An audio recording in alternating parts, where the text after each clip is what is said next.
नहमदुहु व नुसल्ली अला रसूलिल करीम अम्मा बाद अऊज़ु बिल्लाहि मिनश शैतानिर रजीम बिस्मिल्लाहिर रहमानिर रहीम।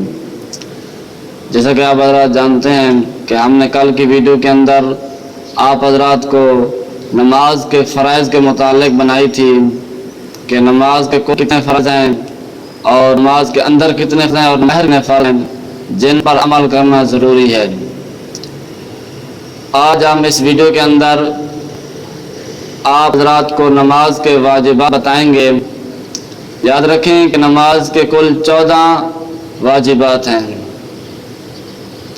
जिनका अदा करना भी ज़रूरी है लेकिन फ़र्ज़ नहीं है। अगर आप भूल गए या फिर आप कसदन आपने छोड़ दिया तो याद रखें अगर आप सजदा सहव कर लें तो आपकी नमाज दुरुस्त हो जाएगी। उन 14 वजूबात में से सबसे पहला जो वाजिब है वो है पहली 2 रकातों में सूरत फातिहा का पढ़ना।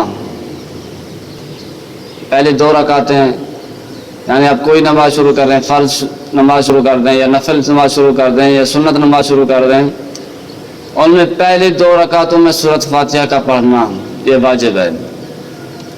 दूसरी सूरत फातिहा के साथ कोई और सूरत मिलाना, सूरत फातिहा आपने पढ़ ली उसके बाद आपने कोई और सूरत मिलाना, ये भी नमाज के वजूबात में से है। याद रखें कि मुतलक किरात फ़र्ज़ है, किरात आपने करनी है। उसके बाद सूरत फातिहा पढ़ना और उसके साथ कोई और सूरत मिलाना ये नमाज के वजूबात में से हैं। अब आते हैं तीसरे वाजिबात की तरफ। तीसरा वजूबात तरतीब और तायीन को बरकरार रखना। मिसाल के तौर पर सबसे पहले क़याम करना है आपने, क़याम के बाद आपने रुकू करना है, रुकू के बाद फिर आपने कौमा यानी खड़ा होना है, फिर आपने सजदा करना है। ये एक तरतीब है, इस तरतीब को भी बरकरार रखना ये भी वाजिब है। नंबर 4 किरात में जहरन किरात करना, यानी नमाज में जहरन भी और सिरन भी किरात करना। जहरन नमाज ही कौन सी हैं? भाई जहरन नमाज मगरिब, इशा और फजर की नमाज है। इनसे इमाम बावज बुलंद किरात करता है और मुक्तदी सुनते हैं। और सिरी जो नमाज है वो ज़ोहर और असर की नमाज है, यानी इसमें इमाम खामोश रहता है, खुद पढ़ता है, दूसरों को नहीं सुनाता। ये भी नमाज के वजूबात में से है। नंबर 5 तादील अरकान, यानी अरकान को इत्मीनान के साथ अदा करना। इत्मीनान यानी अगर आपने रुकू किया है तो इत्मीनान के साथ रुकू करें, उसमें तस्बीह पढ़ें।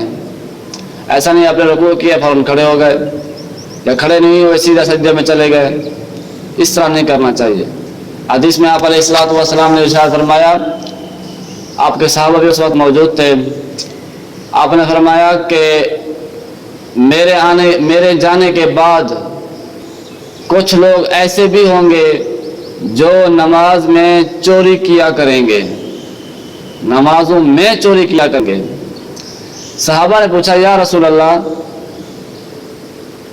कौन सा ऐसा शख्स है जो पढ़ भी रहा होगा फिर चोरी भी करेगा? तो आप अलैहिस्सलातु वस्सलाम ने फरमाया कि वो नमाज को इत्मीनान के साथ नहीं पढ़ेगा।